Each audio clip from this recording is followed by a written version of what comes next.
Friday, July 16th, 1943. Number 4. Dialogue with Gitta. It is Friday. My life has gone through a fundamental change. Possibilities hitherto undreamed of have appeared, and I am aware of so much that is new.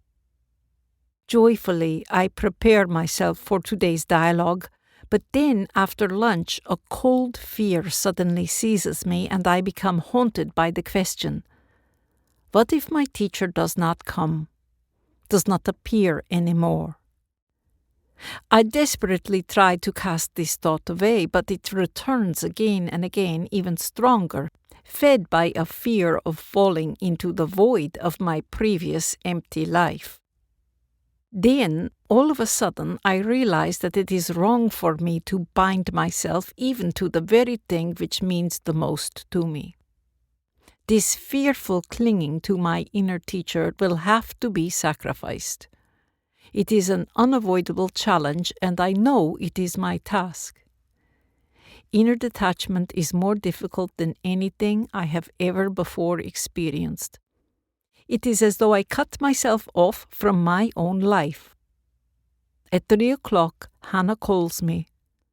I soon sense the presence of my guide, who, however, remains silent, and after a while I am nervously uncertain about whether the silence is going to be broken. With a sigh of surrender, I say to myself, "Thy will be done." At this point I see, my eyes are open, a fire burning before me, its smoke rising straight up to heaven, and then I hear the following words: "The time has come. Now you may ask, what is my path?" Listen well. At one end, love. At the other end, light. You are suspended between the two. That is your path. 100 deaths are between the two. Love is bearer of light. Love without light is nothing. Do you understand me? I do understand, but it strikes me as very difficult to let my little I die 100 times. I sink my eyes, discouraged. Look at me. The familiar face of Hanna, neither beautiful nor ugly, takes on another expression and reflects an almost frightening dignity.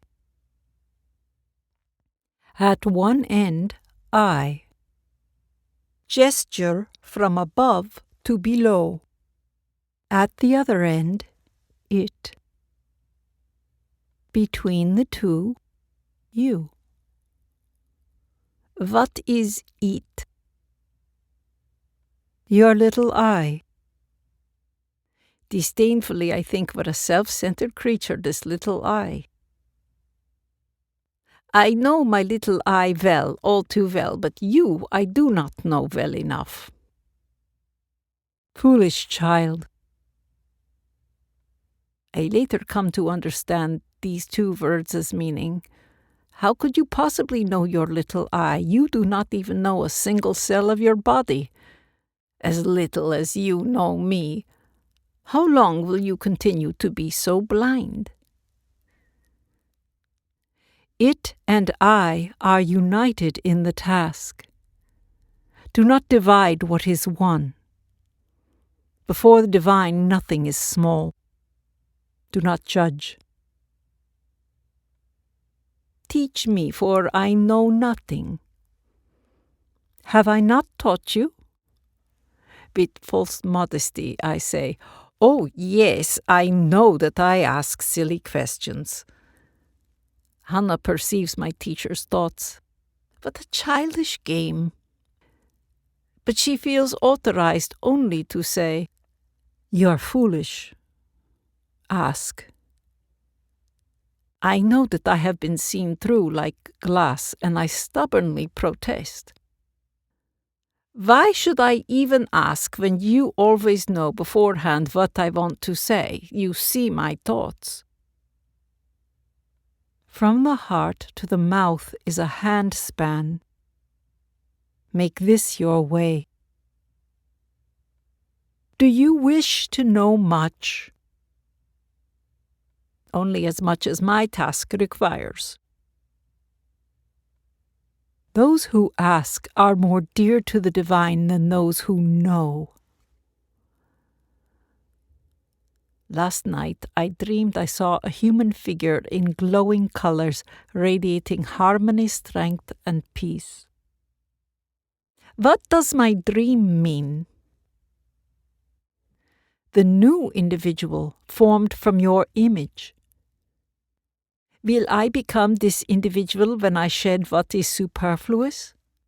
You are the one who forms, not the formed. What must I do to become the one who forms? Now Hanna's body seems to lose its usual qualities and transform into an instrument serving totally, with nothing held back. Her movements are simple, meaningful, and dignified. Even her arm seems different to me. It radiates concentrated force. The muscles tense, and I am strongly reminded of Michelangelo's sculptures. An abrupt gesture strikes like lightning. Burn! I am struck, jolted, filled with wonder. But all this vanishes instantly when I notice that Hanna is shivering. She bids me to bring her alcohol. Just today, by coincidence, I had bought a small bottle of pure alcohol. I drip some onto a sugar cube and give it to Hanna. Soon her strength returns and she reveals. I had to concentrate all my energy so that a burning force would ignite in you. Your detachment was the key. You had to sacrifice and to learn independence, even from your inner teacher.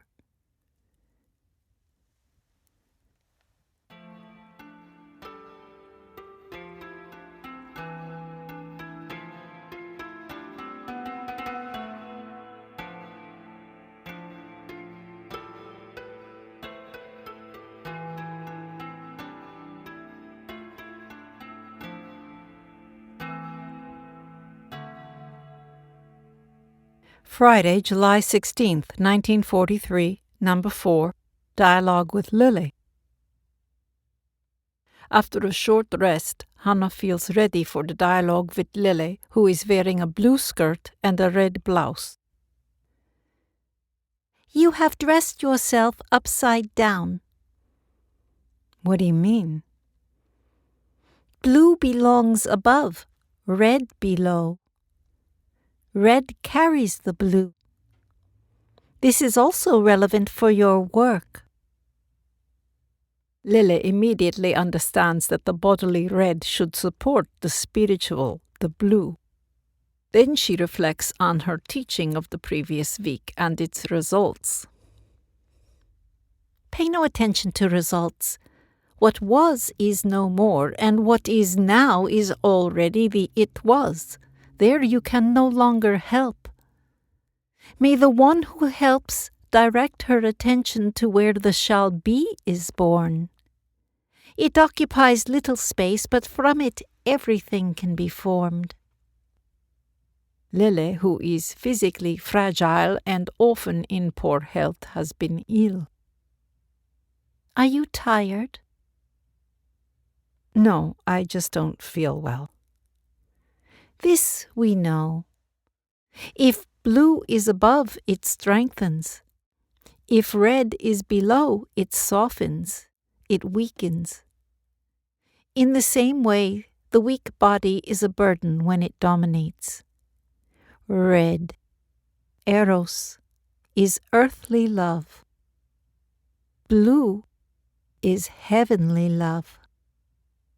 Purple is his color. The word his vibrates with deep reverence. As a painter, I know that the combination of red and blue results in purple. I understand the word His as referring to Jesus, who united earthly and heavenly love. You may ask another question.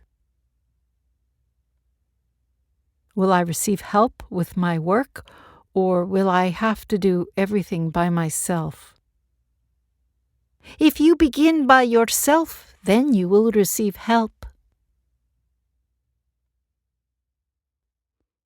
In the ensuing silence, I begin to wonder just what sort of evolutionary possibilities are open to us as humans, and immediately I receive a response to my silent question. I am speaking to you.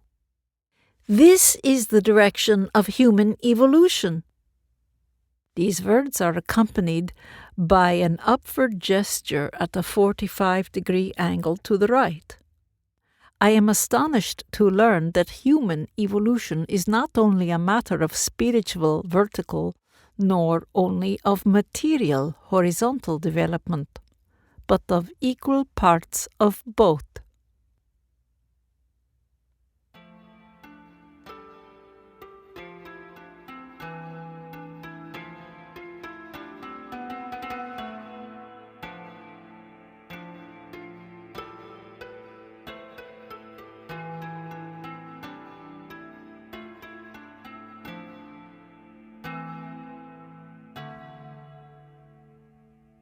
Friday, July 23rd, 1943. Number 5. Dialogue with Gitta. All week long I have been thinking about burning. On Friday morning I decorate the little room that opens to the garden with flowers. As we sit waiting for the dialogue, Hanna feels luminous forces assembling in a semicircle behind her. Speak. Last week you spoke of the 100 deaths. I would like to die now to surpass my little I. It is not a matter of surpassing, but of becoming a bridge. I am so overjoyed at the presence of my inner teacher that tears well up in my eyes. Do not flood the seed with water. I understand that all my emotions have to be transformed into burning. The divine spark springs between act and matter. I am aware that something extremely important has been revealed to me, but I have no idea what it means. In the silence that follows, Hanna continues to feel the presence of luminous beings. All eyes are focused on me. We are many, and we expect much of you. A sense of responsibility arises in me, and I offer all of my strength joyfully. I would so much like to know my task now. Task is just a word to you. Can you reveal the task to me? The one who speaks finds no words. These words have not yet been born. What could bring them to birth? Your deepest desire. My desire to serve? Mighty and wondrous is your task. The vibration of these words conveys to me a foretaste of a completely new life intensity. You said we are many. Who are you all? The chorus. Behind the spoken words I sense an infinite multitude in perfect harmony. I wonder, could my teacher be what we humans call an angel? With lowered eyes and upward turned hands, the following words are gently spoken. We sing praise. We praise the divine. For the first time in my life, I feel what genuine adoration is, and I softly ask, "Do you always see A swift motion stops me as though I had touched something forbidden. You know not what you say. Ask another question. How could I always hear the voice of my heart without having my head interfere? Do you not feel the difference? Yes, but everything moves so slowly, and I want to serve now. You often lose your way. Hanna senses a hesitation. Before me lies a long and difficult path which gradually leads to awareness, to more consciousness. My angel sees a storm approaching and sees that the heavy weight of my family and my lack of self-confidence might overwhelm me before my goal is reached. Time is short. Hanna pleads in her heart, "Please show her the short way, I will vouch for her." Listen well. Your path is not difficult. Be cheerful, be light. The one who speaks cannot express it clearly. A vertical flame-like motion of remarkable lightness, and then a heavy downward motion like flowing water.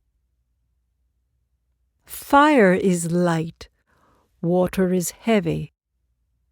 If you feel heaviness, then you have strayed from the path.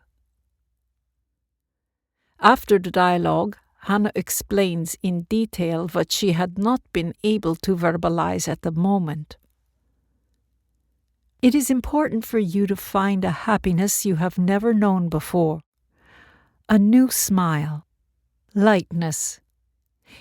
If you feel weighed down, you are off the path. If you carry your burden lightly, then you are on the path. It all depends on you. You will be able to find this new smile only by living life to the fullest. Ask. Where are my limits? Limits are only here. The hands form a cylinder closed on the sides, open at the top.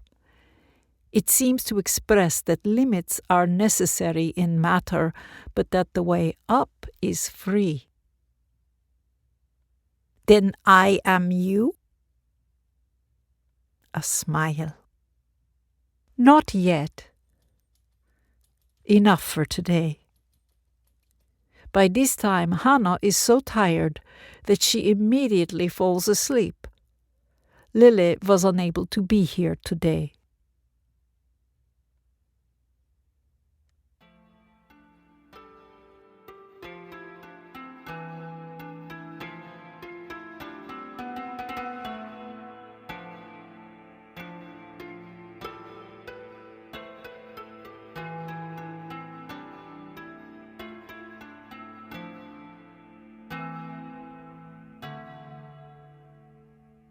Friday, July 30th, 1943. Number 6. Dialogue with Gitta. I have carefully prepared a long list of questions for today's session. I cannot stay for long today.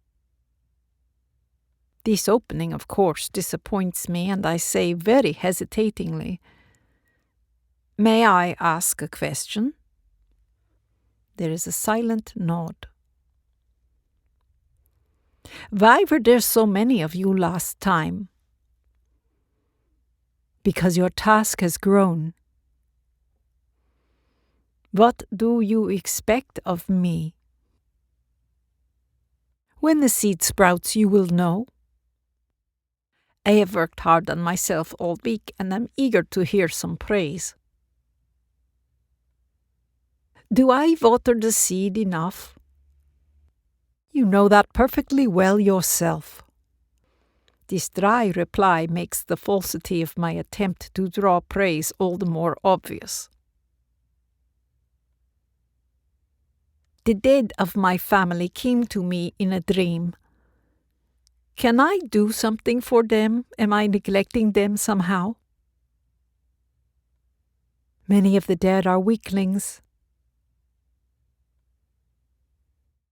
How could I help them? By harvesting.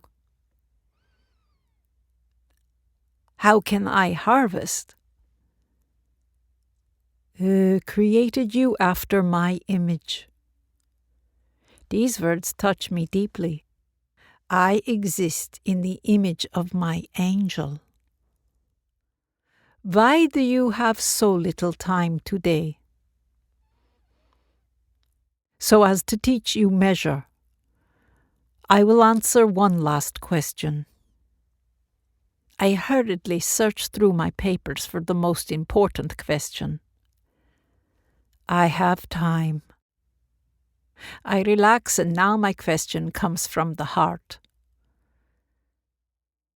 In what way do I least resemble your image? Once I know, I will tear it out of myself. Uncertainty. I do not understand. Do not waver.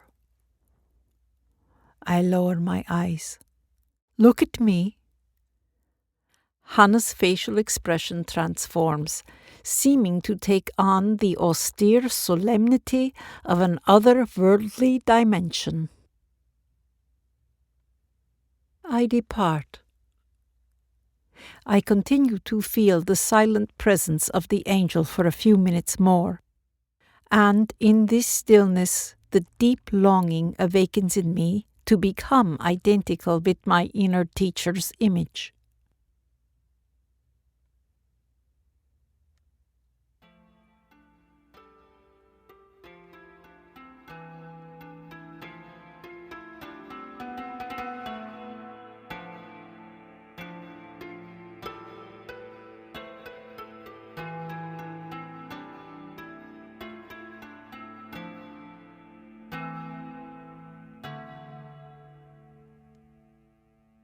Friday, July 30th, 1943. Number 6. Dialogue with Lily. Thank you for coming again. Thank who sent me. Why is it so difficult for me to free myself from my habitual I? When you taste the better, you will leave what is less good. With unquenchable thirst, you will search for the better. Why am I so unsure of myself that I don't even know what I need? Freshen up your palate, for you have spoilt it with so much worthless food. This appears to refer to Lily's having studied a wide variety of educational methods of body movement in past years at foreign schools. Why do I progress so pitifully slowly, and why do I so often lose my head? They are directly related. One is the consequence of the other. Do not rush. I am protecting you. Gentle protective gesture around Lily. I don't even know what to call my work, what kind of a name to give it. A name is already a conclusion, but at this point you are still at the beginning. The numbers of young students who participate in Lily's courses are swelling by the day. As political uncertainty and mistrust spread and decimate morale everywhere, the task of teaching relaxation becomes ever more vital and more difficult. My work seems to be lacking something basic. What is it? Belief in me and in yourself. Listen carefully. In preparation for our next meeting, Try to formulate the essence of your work. Thank you.